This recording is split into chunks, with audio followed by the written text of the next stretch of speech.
안녕하세요. 지역 MBC 공동기획 자치분권대학 특강 자치분권으로 꿈꾸다 진행을 맡은 저는 아나운서 손정은입니다. 반갑습니다.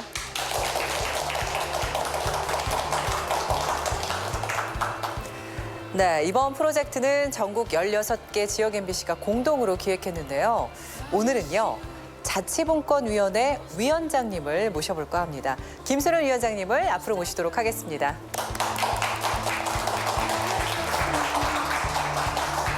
반갑습니다. 네, 반갑습니다. 저희가 드디어 자치분권위원회의 위원장님을 모셨습니다. 네, 근데 반갑습니다. 저희 위원장님께서 서울대학교 행정대학원 교수이기도 하시다고 하더라고요. 네, 그렇습니다. 네, 그러면서 또 2017년부터 자치분권대학에서 강의도 해오고 있다고 하시던데 네. 이렇게 남다른 애정이 있는 이유가 있으실까요? 네, 특별히 제가 자치분권에 관심을 갖는 이유는요. 한 10여 년 전 이전으로 좀 돌아가서 말씀드리는 게 좋지 않겠나 싶습니다. 저희들이 이제 지방자치를 시작한 게 1991년이거든요.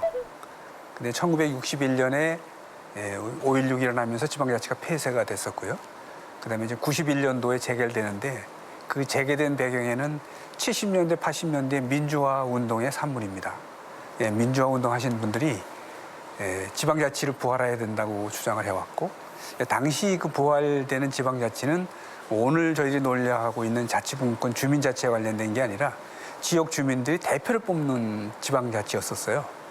그 당시에는 지역 주민들이, 그러니까 유권자가 시장 군수라든지 시도지사를 뽑지 않으면 정권 교체가 굉장히 어렵다고 그렇게 판단을 했던 것 같고, 그 결과 91년도에 지방자치가 재개가 됐는데, 그때 지방자치는 주민이 주인인 현재 얘기하는 주민자치를 얘기한 게 아니라 유권자가 대표 뽑는 그런 지방자치였거든요. 근데 저희들이 예상대로 지난 30년 동안에 한 3차례에 거쳐서 여야 간의 정권 교체를 하는 등 민주주의 발전에 크게 기여를 했고, 이제는 지방자치라는 큰 틀 안에 그 내용물을 좀 알차게 담는 그런 게 필요하지 않겠냐 해서 저는 한 10년 전부터 우리도 그 내용물을 채우는 지방자치여야 되겠다 생각을 했고요. 근데 2년 전부터 마침 이 자치분권 대학이 생겨서 그 내용물을 어떤 내용물을 담아야 되는지에 대한 기회가 생겼어요. 그래서 이제 그런 차원에서 특별히 관심을 가졌다 이렇게 말씀을 드릴 수 있겠습니다. 네. 위원장님의 관심은 30년 전부터 우리나라의 역사와 함께했다고 볼 수 있겠네요. 그렇습니다. 네. 오늘 주제인 주민주권의 주민시대, 자치분권의 주체 이야기를 들어보도록 하겠습니다. 박수 부탁드립니다. 네. 혹시 주민주권이라는 용어를 들어보셨는지 잘 모르겠습니다. 그동안 우리나라는 국민주권이라는 용어는 많이 사용되어 왔고, 많은 분들이 또 국민주권을 이해하고 계신데, 특히 오늘 여러분들과 나눌 수 있는 자치분권에 대해서는 문재인 정부는 출범 초기부터 주민주권이라는 개념을 가장 중요한 자치분권의 전략으로 삼고 지난 2년 동안 추진해 왔거든요. 그래서 일단 먼저 과연 그럼 주민주권은 뭐를 의미하는지에 대한 거를 여러분들이 이해하시면 문재인 정부가 추진하고 있는 자치분권을 이해하는 데 크게 도움이 되지 않을까 생각합니다. 그러니까 여러분들 이제 우리 헌법을 보시면 대한민국 주권은 국민에게 있고 모든 권력을 국민으로부터 나온다는 규정이 있습니다. 그거를 우리 국민주권이라고 하는데요. 이 국민주권은 어느 때 사용되는 개념이냐 하면 대외적으로는 독립이고 대내적으로 최고의 권한인 주권이 국민에게 있다는 뜻이고, 국가는 국민이 갖고 있는 주권을 위임받아서 중앙정부도 만들고, 그다음에 그 중앙정부로부터 위임을 받아서 이제 지방정부 또 지방자치단체가 있다는 이런 논리를 갖고 있거든요.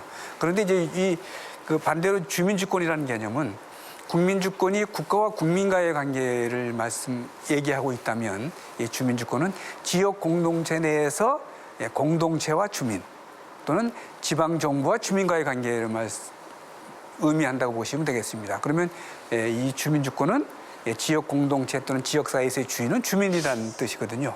그러니까 이제 국민주권과 비교해 보면 국민주권은 국가와 국민과의 관계를 얘기하는 거고, 주민주권은 지역사회에서 지역사회와 주민과의 관계를 말씀드리다 보시면 되겠습니다. 그러니까 이 국민주권이 주로 국가가 해야 할 일, 국가의 권한의 그 근거, 이론적 근거를 제공했던 사상이라면, 지금 말씀드리고 있는 주민주권은 소위 얘기하는 자치분권의 그 권한이 어디에 있냐 하는 관계를 말씀드릴 수 있고, 주로 국민주권은 주로 국가주의의 바탕으로 한 국가의 기능이라든지 국가의 사무를 얘기한다면 주민주권은 지역사회에서 주민들이 어떤 역할을 해야 되는지 그다음에 그러니까 국가주의를 얘기한다면 주민주권은 공동체주의에 관련돼 있고 지역사회에 관련돼 있다 이렇게 보시면 되겠습니다.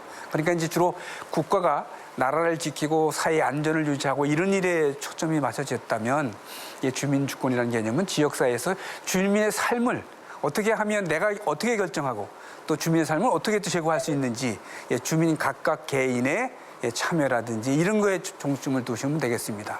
그래서 원래 이 국가주의 또는 국민주권이 주로 이념적인 거에 바탕을 뒀다면 요거는 주로 생활정치에 관련돼 있다. 그러니까 여러분들이 매일매일 살아가시면서 필요한 각종 서비스라든지 일상 주변에 관련된 일에 두는 게 요 주민주권이라고 보시면 되겠고요. 근데 이제 아쉽게도 우리 지나간 그 지방자치 역사 이렇게 보면 많은 국민들이 국민주권에는 굉장히 관심이 많은데 매일매일 일어나는 생활에 대해서는 별로 관심이 많지 않으시잖아요.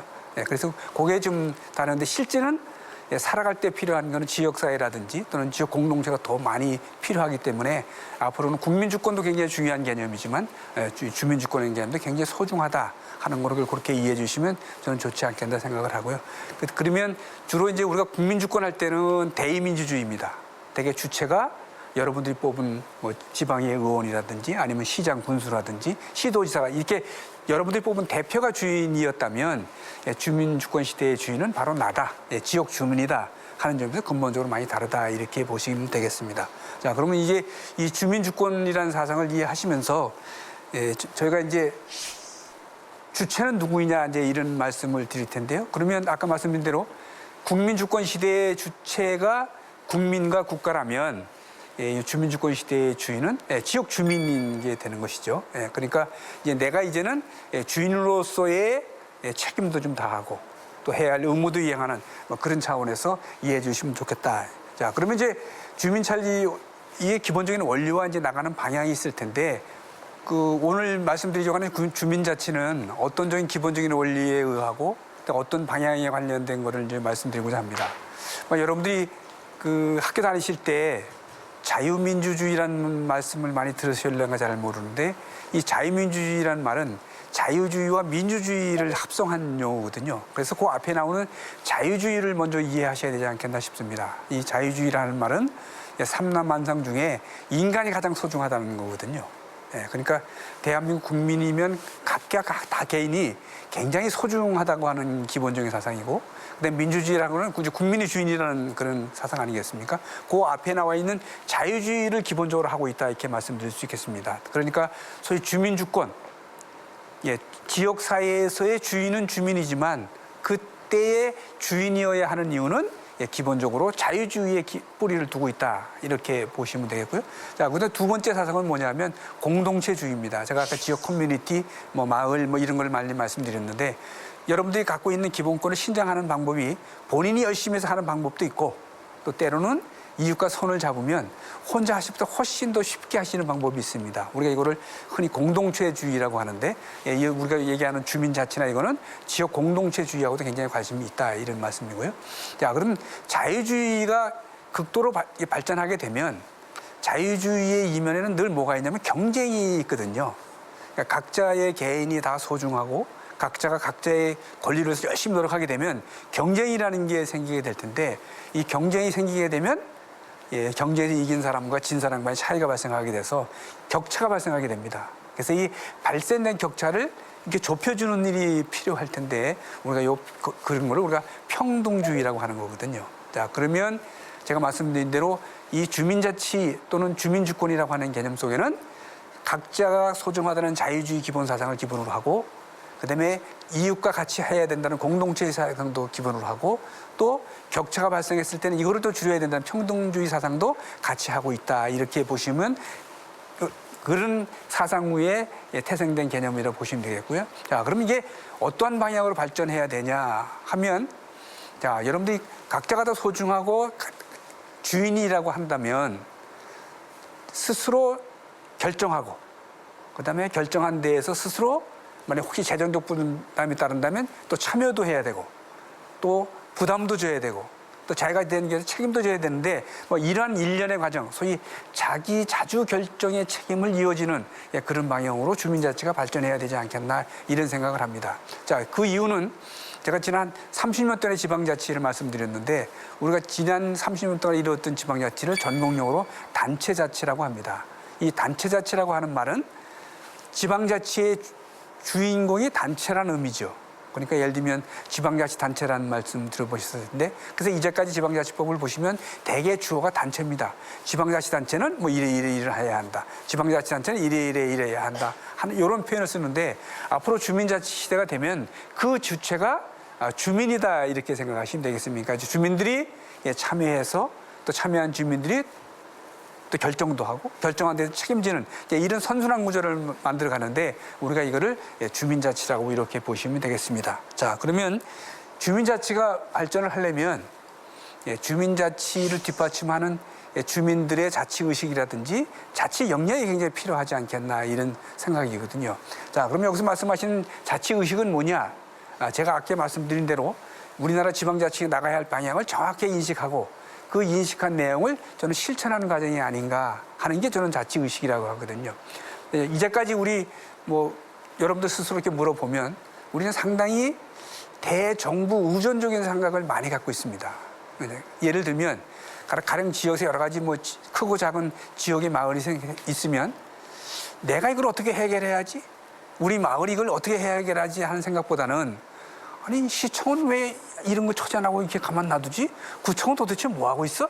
그러니까 이런 생각들을 먼저 하시게 되는데 저는 이게 좀 의존적인 사고방식이고 자치의식에 조금 부족해서 온 생각이 아니냐 이런 생각입니다. 그러니까 여러분들 주위에 크고 작은 일이 생기면 정부에 대한 의존적인 일보다는 내가 스스로 어떻게 해결할 수 있는지 아니면 지역 공동체하고 지역 이웃과 같이 손잡고 어떻게 해결할 수 하는지 이런 쪽의 생각을 먼저 해야 된다는 것인데요. 저는 이걸 자치의식이라고 부르고 싶습니다.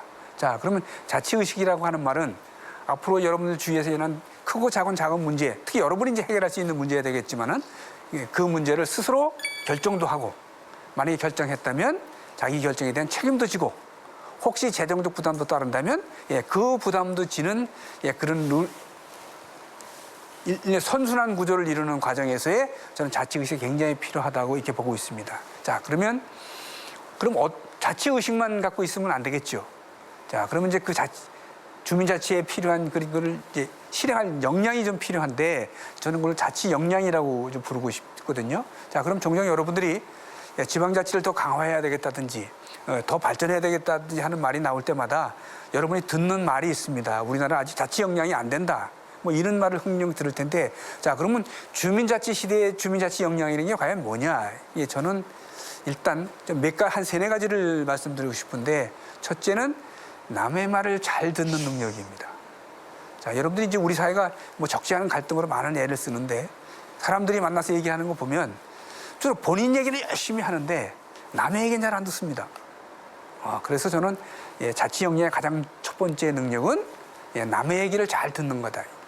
그래서 여러분들 제가 주민자치하게 되면 크고 작은 모임에 나가서 지역 문제를 이렇게 논의하고 하는 경우가 있을 텐데 그럴 때도 자기 얘기만 하고 남의 얘기를 안 들어보면 타협하기가 굉장히 어렵지 않습니까? 이제 이런 게 하나 저는 필요하다는 얘기고요. 두 번째는 이제까지 우리 교육이 조금 부족한 측면이기도 하지만 혹시 상대방하고 다른 의견이라든지 또는 반대되는 의견을 전달할 때 상대방의 마음을 좀 이렇게 다치지 않게 전달하는 그런 대화 기법이 필요한데 저는 우리 주민들이 그러한 측면에 크게 좀 이게 부족하지 않냐. 그래서 저는 대화 스킬이 굉장히 필요하다고 생각합니다. 그래서 좀 남이 듣기에도 거북한 얘기도 거북하지 않게 좀 전달하게 한다든지 저는 이런 쪽에 역량이 좀 필요해야 되겠다 하는 생각이 들고요. 자, 그다음에 이제 제일 중요한 게 뭐냐면 저는 양보와 배려라고 생각합니다. 각자 동등한 권한과 권리를 갖고 있는 개인들이 먼저서 얘기를 하고 서로 다른 의견을 이렇게 타협해 나가는 게 주민자치 가장 중요한 출발점인데 서로 양보와 타협이 없이는 안 되잖아요. 근데 사실 여러분들 아시다시피 저는 늘 강조하는 게 이 민주주의라고 하는 게 머리로 하는 게 아니라 가슴으로 하는 거기 때문에 굉장히 서로 다른 관점을 이해하고 그다음에 서로 다른 관점을 좋아하는 합의점이 이루어야 되는데 저는 그런 과정에 양보라든지 이 배려 없으면 안 되겠다. 그래서 남을 좀 배려할 수 있고 남을 양보할 수 있는 저는 그 능력이 굉장히 필요하다고 생각합니다. 만약 이런 게 있다면 우리 공동체에 많은 분들이 살고 계신데 아마 층간소음 문제의 상당수는 저는 갈등으로 가지 않고 자연적으로 해결될 수 있지 않겠냐 이런 생각이고요. 자, 이제 네 번째가 저는 중용의 지혜가 필요하다고 생각합니다. 저는 양보와 타협하려면 또 중용이 반드시 필요한데 우리 흔히 이제까지 배웠던 것처럼 이 중용이라는 용어가 딱 중간을 의미하는 건 아니지 않습니까? 그러니까 그룹 간에 또는 두 개인 간에 서로 다른 차이가 있을 때 어느 점에서 슬기로운 타협을 낼 수 있는지 저는 그런 해결을 받는 방법도 저는 굉장히 소중하다고 생각합니다. 저는 그거를 중용의 지혜라고 하는데 그래서 이 네 가지가 여러분들 지역 주민들에게 잘 좀 추레인되고 학습된다면 저는 주민자치 발전에 굉장히 크게 기여하지 않겠냐 이런 생각입니다. 자, 그러면 이런 제도를 발전시키려면 여러 가지 주민 참여 제도가 주변에 굉장히 많습니다. 그래서 그거를 몇 가지 먼저 소개해 드리려고 하는데요. 자, 먼저 여기 주민 발안이라는 제도가 있거든요. 자, 이 주민 발안이라는 제도는 여러분들이 살아가시면서 필요한 여러 제도라든지 또는 정책 등이 필요할 때 우리가 이제까지 뽑아놓은 대표자들도 할 수 있지만 대표자들이 마음에 그걸 여러분들이 원하는 걸 실행하지 않을 때 주민들이 직접 정책 아이디어를 내는 방법을 이 주민 발안이라고 합니다. 자, 근데 이게 어느 정도로 이게 힘이 있는 제도냐 하면 우리나라 여러분들 혹시 지방자치법에 보시면 지금 시장 군수, 시도지사는 3번 이상은 못합니다. 우리 제이미스 제한이라고 하는데 미국도 이게 굉장히 유사한 제도가 있거든요. 근데 미국에 있는 도시는 1980년대 이 제도를 도입하는데 이 제도를 도입할 때 지역 주민들이 의원들한테 많이 건의했습니다. 선출직 공무원의 제이미스를 좀 줄여달라. 그 줄여주는 이유는 아마 미국이나 우리나 선수가 높아지면 초심을 유지하기가 굉장히 어려운 것 같습니다. 그러니까 재선 의원보다는 삼선 의원이 더 일을 안 하고 삼선보다는 사선 의원이 더 일을 안 하니까 이 선수를 높은 의원들은 이제 금지해야 되겠다. 이게 그 제임에서 제안해가는 제도인데 특히 LAC 같은 경우에는 지방의원들이 그 주민들의 의사를 반영하지 않으니까 주민들이 발의를 합니다. 선출직 공무원은 2번 이상 못하게 한다. 그러니까 주민들이 발의를 해서 그 정책이 실현이 됐거든요. 그래서 우리 이런 제도를 주민 발안이라고 하는 제도고요. 근데 현재 우리나라에는 주민들이 직접 발의하지는 못하고요. 여러분들이 시장 군수나 시도지사에게 이러이러한 조례를 만들어 주세요.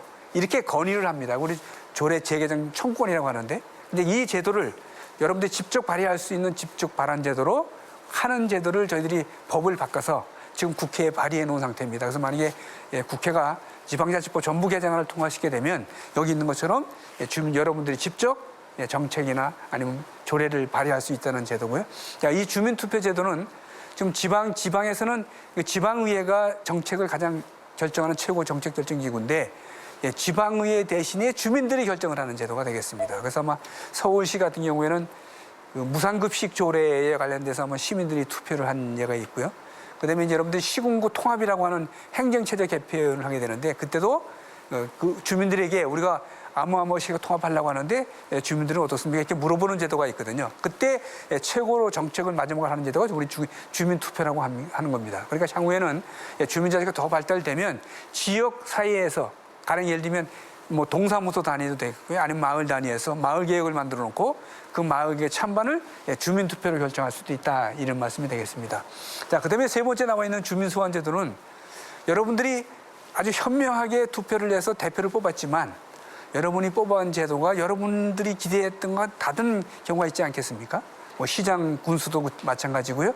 또는 지방의원도 마찬가지일 텐데 이런 의원들이 발견됐을 때 임기 전에 그만둬라. 라고 요청하는 제도입니다. 그래서 여러분들 그 대통령한테는 탄핵제도라고 하는 게 있다고 여러분이 아실 텐데 특히 지방선거의 대표자들은 소환이라는 제도를 해서 중간에 임기를 그만두게 하는 제도라고 말씀드렸고 또 이 외에도 여러분들이 참여할 수 있는 기회가 더 있습니다. 여러분들 이제 익숙한 제도가 주민참여예산 제도라고 하는 거죠. 그래서 각 지방정부마다 예산의 한 1%에서 한 5% 내에서 예산 편성을 할 때 그 예산 편성의 우선순위를 공무원들이나 여러 가지 정책 관련 담당자들이 하는 방법도 있지만 일정 예산 범위 내에서 여러분들에게 필요한 사업을 받아서 예산 편성을 짜는데 그 주민참여 예산제도라고 하는 제도입니다. 그것도 여러분들이 직접 참여할 수 있는 제도고요. 그 외에 우리나라에는 주민감사 청구제도라는 게 있습니다. 그러니까 여러분이 보셨을 때 지방정부가 예산을 부당하게 집행한 것 같다든지 뭔가 정책이 좀 이상하다든지 할 때는 언제든지 그 상위 기관에 감사를 해 주십시오 하는 요청하는 기관인데 이게 다 주민들이 직접 참여하는 제도다 이렇게 보시면 되겠습니다.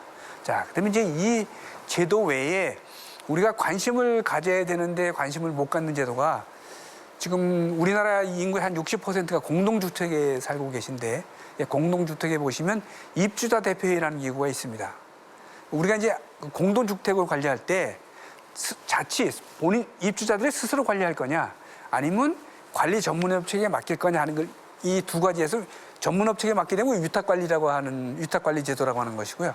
우리 스스로 입주자 스스로 관리하겠다고 이게 자치관리라고 하는 건데 자치관리기구는 입주자 대표회의라는 걸 두고 있습니다. 특히 그 입주자 세대가 한 500세대가 넘으면 여러분들이 투표해서 회장도 뽑고 감사도 뽑고 그다음에 여러분들이 관리비라고 하는 돈을 내지 않습니까? 근데 그러면 사실 여러분의 가장 중요한 자치기구인데 아마 여러분들 오늘 참석하신 여러분들은 몇 %나 입주자 대표에 관심을 갖는지 잘 모르겠어요.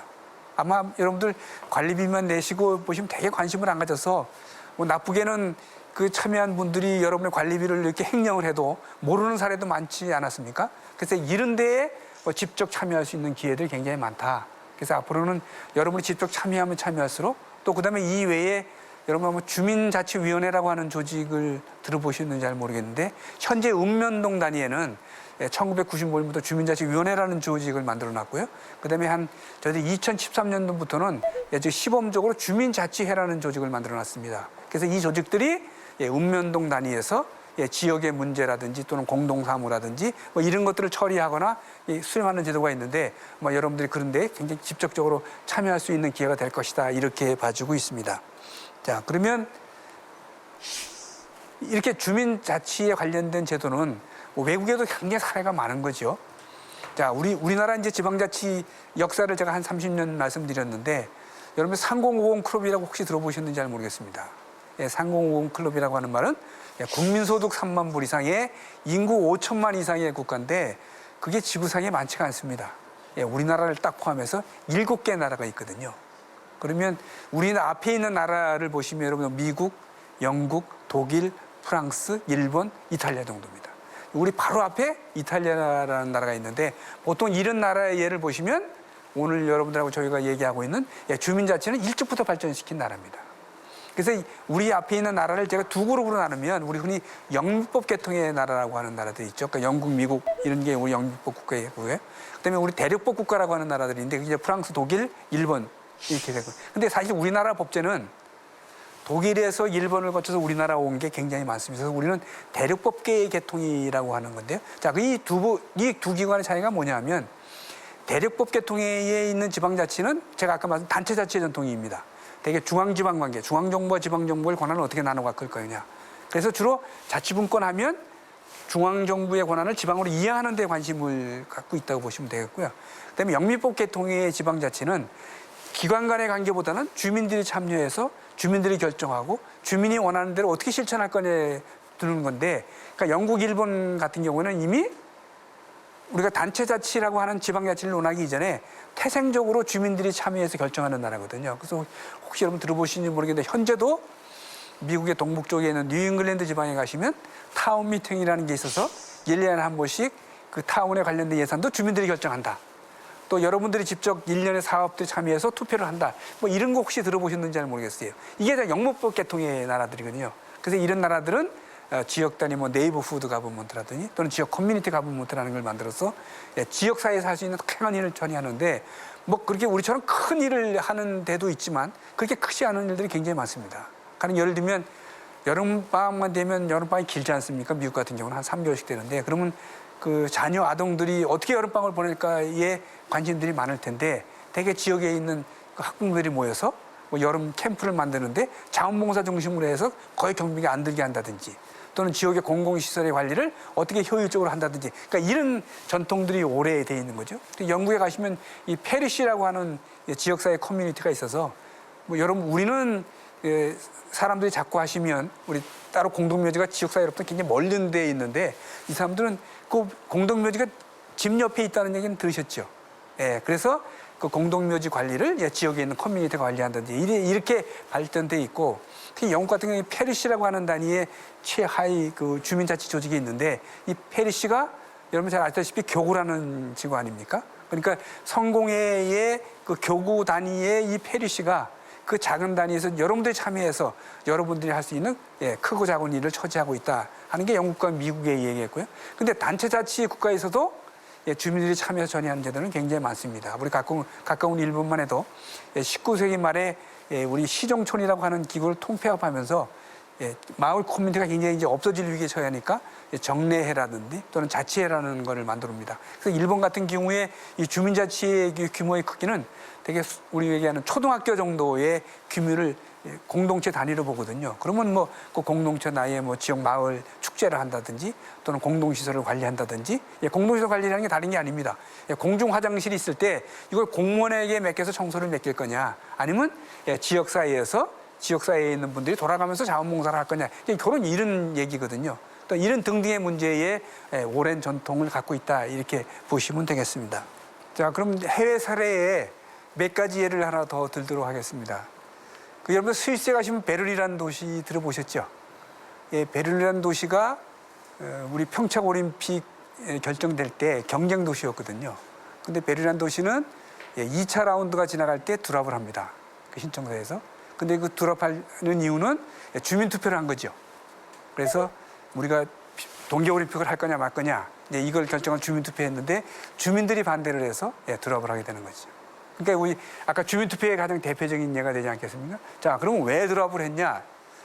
그 스위스 그 베른 도시에 사는 시민들은 혹시 동계올림픽을 유치해서 재정적 수혜가 많이 발생을 하게 되면 우리나라 같은 경우는 지방자치단체나 대개는 국가에 지원해 주는 경우가 많지 않습니까?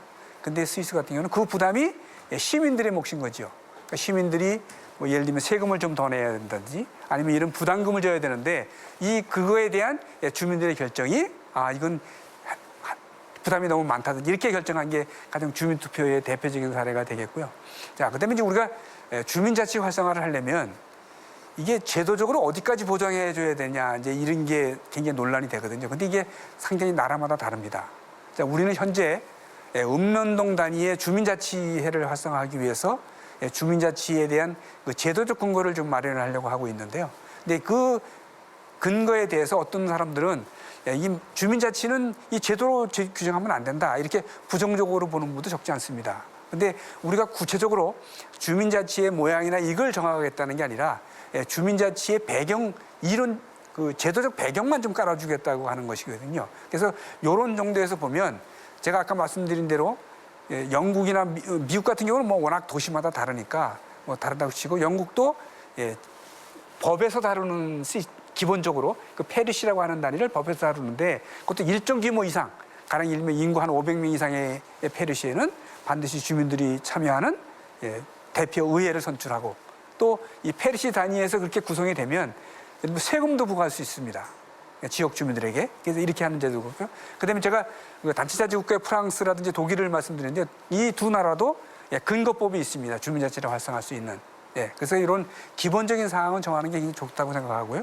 이제 만약에 우리나라 같은 경우에 주민자치나 주민주권을 실현하게 되려면 지금 현재는 읍면동 단위에서 저희들이 좀 하고 있거든요. 그래서 읍면동 단위를 하고 만약에 읍면동 단위보다 작은 단위, 통리 단위의 주민자치나 마을자치는 저는 뭐 법률에서 정할 것까지는 없고 그냥 각 지방자치단체의 조례 정도에서 정해도 저는 충분하지 않겠나 이제 이런 생각이거든요. 근데 그거보다 더 작은 단위의 거는 여러분들 지역 주민들이 모여서 335 모여서 그냥 약속 개념으로 해도 저는 충분하다고 생각합니다. 그러니까 우리가 추진하려고 하는 주민자치의 규모라든지 또는 방향이라든지 그 사업에 따라서 상당히 다양해질 수 있다고 보는 거고 특히 해외에 살아도 우리가 다양성을 찾는 데 상당히 좋은 참고가 될 거라고 봐집니다. 자, 그러면 끝으로 우리가 어디 쪽에 더 관심을 가져야 되고 나가야 될 거냐라는 걸 이제 되물어보게 되는데 제가 아까 말씀드린 대로 우리가 가끔씩은 귀중한 보석이 옆에 있는데 모르는 경우가 많지 않습니까? 그래서 저는 이 주민자치의 우리의 가장 큰 보석은 제가 잠깐 말씀드렸더니 입주자 대표회라는 기구입니다. 우리는 이미 공동주택 산지도 굉장히 오래되어 왔고요. 또 공동주택 관리의 자치 관리를 한다는 경험도 굉장히 오래돼서 이 여러분 주위에 있는 입주자 대표회가 굉장히 건강하고 이게 발전되면 저는 우리나라 주민자치는 굉장히 쉽게 더 빠른 속도로 발전할 수 있지 않겠나 이런 생각이 됩니다. 그래서 만약에 여러분들이 월 10만 원씩 내는 그런 아파트에 살고 계신다면 입주자 대피가 가장 정상적으로 잘 발전되면 아마 여러분들 관리비 낮추는 데도 크게 기여할 수 있을 거고요. 그러니까 여러분들이 참여해서 여러분들의 의사를 개진하고 또 서로 다른 의견도 조정하고 하는 이런 주민자치 관련 훈련이 계속 축적되면 저는 가깝게는 풀뿌리 민주주의를 발전시키는 거고요. 나아가서는 대한민국의 민주를 한 단계 업그레이드 시키는 이런 쪽에 굉장히 크게 기여할 거라고 봐집니다. 특히 지난 2년 동안에 문재인 정부는 주민주권이라고 하는 이 개념 위에 주민자치 활성화에서 크게 저는 기여왔다고 생각을 하고 있고 또 이미 이 내용을 발전시킨 지방자치법 전부 개정안이 지금 국회에 입법화를 좀 목전에 두고 있지만 그 이전에도 뭐 여러분도 듣겠지만 서울시 같은 경우 서울시형 주민자치회가 이미 상당히 많이 발전을 하고 있고 또 전국적으로도 이 주민자치의 다양한 형태로 발전하고 있기 때문에 오늘 말씀드린 이 주민주권의 주민시대를 활짝 열어가고 있지 않나 저는 이런 생각입니다. 그래서 끝으로 여러분들이 늘 관심도 가져주시고 또 직접 참여해 주셔서 크고 작은 문제에 여러분들이 경험을 축적해 나가면 저는 이 주민주권 시대가 더 활짝 열릴 것이다 이렇게 믿고 있습니다. 하여튼 여러분 경청해 주셔서 대단히 감사합니다. 네.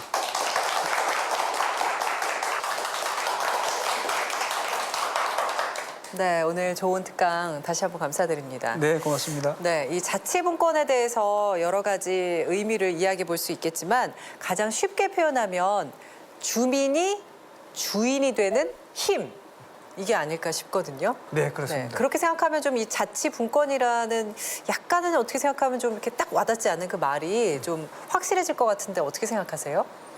네, 지금 그동안 두 가지의 별개의 개념이 있었어요. 하나가 지방자치라는 개념이고요. 많이 들어보셨죠? 하나는 지방분권이라는 개념 들어보셨죠? 지방자치는 지방이 스스로 해라는 의미를 지니고 있는 단어고요. 지방분권이라고 하는 말은 중앙의 권한을 지역에 주라는 뜻이거든요. 근데 사실 이 지방분권은 수단의 개념이었습니다. 지방분권에 대한 지방자치가 잘 된다는 거거든요. 그래서 오늘 여기 보시는 것처럼 자치분권하면 지방자치를 풍요롭게 하는 지방분권을 축약한 용어다가 보시면 되겠습니다. 그러기 위해서 그렇게 하려면 주민이 주인이 돼야 되겠다. 그게 이제 오늘 나오는 주민주권의 개념이거든요. 그러니까 지방자치분권 하면 내 스스로 내 문제를 잘할 수 있도록 나에게 권한을 많이 주면 좋겠다. 그리고 권한을 주면 내가 결정하고 또 내가 결정해서 내가 책임지고 혹시 부담이 있다면 내지겠다. 뭐 이렇게 보시면 좋지 않겠나 싶습니다. 네. 그 여기서 주민이라는 건 결국 나를 얘기하는 거잖아요. 그 지역에 있는 지역 공동체 지역에 내에 있는 나의 모습인 거죠. 그렇습니다. 그렇죠. 그러니까 내가 주인이 되는 힘이다. 그렇습니다. 그게 바로 자치분권이 아닐까 싶습니다. 네. 네, 강의 들으신 여러분께서 혹시 궁금한 점 있으시면 저희가 질문을 받아보도록 하겠습니다. 네. 위원장님 강연을 통해서 어떻게 보면 나의 권리를 잡고 내 삶의 질을 높일 수 있는 이 자치분권이 정말 빨리 실현됐으면 좋겠다는 생각을 했고요. 그렇게 자치분권이 실현되도록 하려면 우리 시민들이 그럼 일상생활에서 어떻게 하면은 좋을지 그 부분에 대해서 좀 말씀해 주셨으면 감사하겠습니다. 아주 쉬운 것부터 말씀드리면요. 저는 먼저 이웃 알기를 먼저 실현하면 좋겠습니다. 이웃 알기. 그러니까 뭐 저 자신도 지금 공동주택에 살고 있는데 가끔씩은 같은 엘리베이터 타고 계실 때 저분이 어느 몇 층에 사시는 분인지 모르는 분들도 계시잖아요. 어떤 때는 인사도 잘 안 하시잖아요. 그래서 저는 만약에 서로 인사하고 서로 말을 이렇게 교환할 수 있는 관계가 되는 게 저는 가장 쉬운 방법이다. 그래서 만약에 이제 그렇게 되면 여러분 공동주택 보시면 이렇게 화단들이 다 있잖아요. 근데 저는 늘 아쉬운 게 화단에 풀을 뽑는 사람은 따로 있다고 생각하시는 게 일반적인 분들의 생각이고 뭐 저를 포함해서 혹시 내가 살고 있는 아파트에 화단이 좀 지저분하면 관리인이 하기 전에 내가 먼저 해둘 수 있잖아요. 뭐 만약에 같은 동에 사시는 분들이 같이 하게 된다면 같이 풀을 뽑으면서 얘기도 서로 교환하게 될 거고 그러면 또 뭐가 문제더라. 그때 그럼 어떻게 하게 저는 그게 시작이 아닐까 싶어요. 그러면 여러분의 동대표에도 관심이 있을 수 있고, 그다음에 입주자 대표에도 관심이 있을 수 있고, 그러면 그런 문제들이 혹시 이제 여러분들 이제 저출산 고령화 여러 가지 걱정을 많이 하시지 않습니까?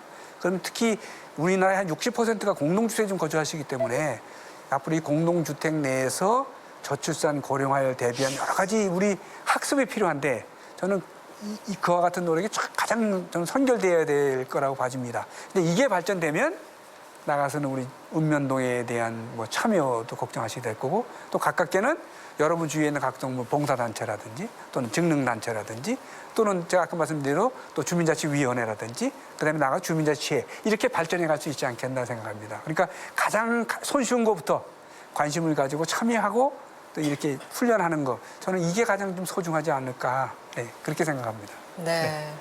정말 그 엘리베이터에서 만난 이웃과 인사하기. 네. 참 그거부터 실천해야 되는데 어쩔 때는 참 쉽지 않더라고요. 그렇죠. 네, 하지만 이게 실천하는 노력이 굉장히 필요할 것 같습니다.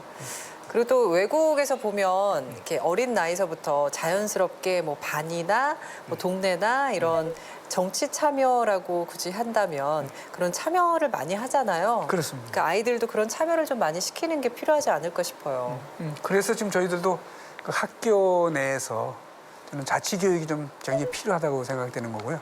아까 우리 요게 지금 우리 자치분권 대학에서 하는 프로그램인데 저는 이 민주학습 교육은 뭐 어릴 때부터 그다음에 성인 돼서도 계속해서 저는 해야 되는 과정이라고 이제가 잊을만 하면 또 교육받고 또 실천하고 하는 게 지금 계속 순환적으로 일어나야 된다고 생각을 합니다. 네. 제가 질문 하나 드릴게요. 이 자치분권에서 가장 핵심이 되는 기본 방향을 어떻게 설정을 해야 된다고 보세요? 저는 그 자치분권이 가장 잘 되는 첫 번째 길은 저는 참여라고 생각합니다. 참여. 예. 그러니까 여러분들이 아까도 각종 참여하는 방법을 말씀드렸는데 요즘은 직접 여러분 참여하는 방법도 있고요. 요즘은 교통통신, 특히 통신이 발달했기 때문에 가령 여러분들이 시청이라든지 아니면 뭐 구청이라든지 뭐 어디에 의견을 남기고 싶어도 종전에는 직접 찾아가서 담당 공무원에게 얘기 전달하는 방법밖에 없지 않습니까? 근데 지금은 이 스마트폰이라는 게 있어가지고 전부 컴퓨터 앱을 가지고도 할 수 있고요. 또 정보 전달이라는 게 요즘 뭐 여러 가지 다양한 방식이 있기 때문에 이런 저는 관심을 그렇게 참여하는 게 가장 중요하다고 생각을 하고요. 그다음에 이제 참여하게 되면 의견이 얼마나 다른지를 여러분 실감하시게 됩니다. 그러면 참여한 사람들끼리 충분히 종전의 참여는 참여 그 자체로 끝나는 경우가 굉장히 많았는데 이제 참여한 분들끼리 그 공동의 이슈에 대해서 서로 논의하는 저는 수기 과정이 필요하다고 생각되고 그다음에 이 수기 과정에 훈련이 되면 저는 어떤 결정이 이르는 데는 상당히 저희들이 좀 숙련되게 이룰 수 있지 않겠나. 그래서 저는 이런 일련의 과정이 저는 주민자치, 주민주권을 실현하는 굉장히 중요한 방향이다. 그렇게 생각하고 있습니다. 네, 제가 다른 질문 하나 더 드릴게요. 자치분권을 잘 실천을 한다면 중앙과 지방의 사회적 비용을 좀 줄일 수가 있을까요? 저는 충분히 그럴 수 있다고 생각합니다. 저는 이제 이런 표현을 종종 드는데요. 지방 정부는 우리가 얘기하는 우리 구루마라고 그러나요? 구루마라고 한다면 중앙 정부는 트랙터 같은 기능이죠. 그러니까 만약에 어떤 구멍이 하나 났는데 이걸 삽으로 할래, 구루마를 동원할래, 트랙터를 동원할래. 그러면 그 구멍의 크기에 따라서 결정해야 되지 않습니까? 근데 중앙 정부에게 큰 권한을 줬다고 하는 말은 소위 구루마를 동원해서 할 수 있는 일도 트랙터를 동원해야 되는 경우잖아요. 자, 가령 예를 들면 지금 현재 우리나라 같은 경우는 국세 지방세 비율이 한 75대 25 정도 됩니다. 75대 25라고 하는 말은 국세가 조세수의 75%를 차지한다는 뜻이고요. 지방세가 25%를 차지하는데 실제 쓰는 돈은 국가가 40을 쓰고 지방정부가 60을 씁니다. 그러니까 국가가 돈을 들여서 돈을 되돌려 준 거겠죠. 그럼 이런 구조는 돈을 걷어들이는 비용부터 시작해서 돈을 어떻게 쓸까를 결정하는 비용, 또 나눠주는 비용까지 부대비용이 많이 들었다는 뜻이죠. 그런데 이게 만약에 지방분권이 많이 됐다면, 자치분권이 많이 됐다면 이 구조를 조금 개선하는 겁니다. 그러니까 지방이 쓸 돈은 지방이 받아서 그냥 지방이 쓰는 거죠. 그러니까 올라갔다 내려오는 순환 비용이 덜 들지 않습니까? 그래서 이런 것들이 수많은 사업에서 이루어지기 때문에 저는 자치분권을 하게 되면 저는 이 운영비용이라든지 행정비용을 크게 줄일 수 있다. 그래서 제가 그냥 쉬운 예로 똑같은 우리가 사먹용이 대개 우리 것으로 사드시지 않습니까? 그래서 이런 바틀 하나에 한 1,000원 하는데 여러분들이 사실 때는 조금만 더 연구하시면 그 1,000원짜리 바틀을 800원에서 살 수 있어요. 왜? 세일할 때 기다리시잖아요. 네. 또 공동 소비라는 게 있어가지고 이웃과 더불어서 한 수천 명을 산다. 그러면 5천에도 사실 수 있잖아요. 그런데 지방 정부나 정부는 절대 그렇게 못 삽니다. 왜? 정부는 조달 원가라는 게 있습니다. 그래서 만약에 A라는 상표에 몇 cc짜리는 뭐 1,500원, 예를 들면 1,500원이다 그러면 1,500원에 사야 돼요. 그럼 벌써 여러분이 사시는 것보다 비싸게 샀죠? 뭐 그럴 일은 없겠지만 여기 만약에 부정부패까지 관련돼 있다면 이 금액은 훨씬 더 올라가는 겁니다. 그러니까 저는 자치분권을 하게 되면 저는 사회 비용을 지금보다도 뭐 2배, 3배까지 뭐 이렇게 수치적으로 얘기할 수는 없지만 굉장히 많이 낮출 수 있다. 저는 그게 가장 큰 장점 중에 하나다 이렇게 말씀드릴 수 있겠습니다. 네. 한 가지 더 여쭤보고 싶은 게 있는데 이 자치분권위원회 위원장이시잖아요. 네. 근데 올해를 자치분권 제도화의 원년으로 삼고 뭐 시행 계획을 수립해서 추진 중이다라는 얘기를 들었거든요. 그렇습니다. 네, 그 계획에 대한 이야기를 좀 듣고 싶어요. 이제 오늘 제가 여기 여러분 앞에 나온 김에 저희 자치분권위원회가 2018년 1월 23일 날 출범을 했습니다. 자, 그러면 저희 위원회는 문재인 대통령께서 여러분들에게 약속하신 자치분권의 기본 계획도 만들어야 되고 그 기본 계획이 수립되면 각 부처에 그 계획을 실행하도록 이렇게 권고하고 또 평가하는 기관이거든요. 그래서 저희들이 2018년 9월에 자치분권 종합계획을 만들었고요. 그러니까 이 계획 속에는 6개 분야 33개의 기본 과제가 있습니다. 이런 과제를 하겠다는 종합계획이 들어있고 그다음에 이 종합계획을 실행하기 위해서 올 2월 달이죠. 136개의 세부 과제라는 걸 만들었습니다. 근데 그 세부 과제의 큰 항목 중에 하나가 오늘 여러분들하고 말씀을 나눈 주민 주권의 실현이라는 과제거든요. 거기에 보시면 주민들이 직접 참여하는 거, 수기 과정에 관련된 거, 주민 참여 예산에 관련된 거 이런 등등을 저희들이 3개의 법에 나눠 담았는데 그중에 가장 큰 법이 지방자치법 전부 개정안입니다. 저희들이 지금까지 지방자치를 하기 위해서 1988년도에 지방자치법 전부 개정을 한번 했고요. 근데 만 31년 만에 올해 이제 지방자치법 전부 개정안을 담았는데 그 속에 저희 자치분권위원회가 계획했던 내용이 한 60%가 담겨져 있고요. 그 내용 중요한 부분이 주민주권 실행 관련된 내용이고요.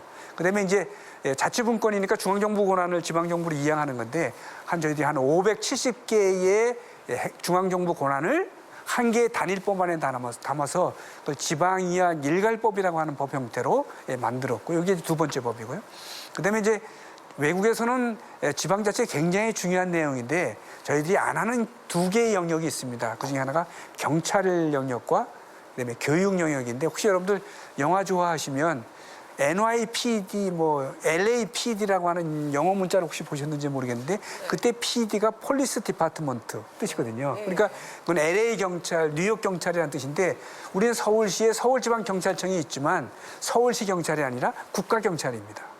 그래서 이제 우리도 일정한 범위 내에 치안 서비스를 담당할 수 있는 자치경찰을 만들자고 하는 것이고 그 자치경찰을 만드는 자치경찰 법안이 지금 국회가 있어서 요 우리 3개의 법률을 자치분권 3법이라고 합니다. 지방자치법 전부 개정안, 그다음에 자치경찰 법안, 그다음에 지방이양 일괄법안. 그래서 이 3가지 법률을 저희들이 국회에 좀 보내놔서 희망컨대는 올해 안에 이 3가지 법률이 다 통과돼서 자치분권의 제도화의 원년이 되기를 희망한다는 뜻에서 그렇게 붙여진 이름이 되겠습니다. 네. 아는 게 힘이니까 또 저희가 이렇게 잘 알았으니까 더 많이 응원을 하도록 하겠습니다. 네, 부탁드리겠습니다. 네, 위원장님 오늘 감사합니다. 네, 감사합니다. 네.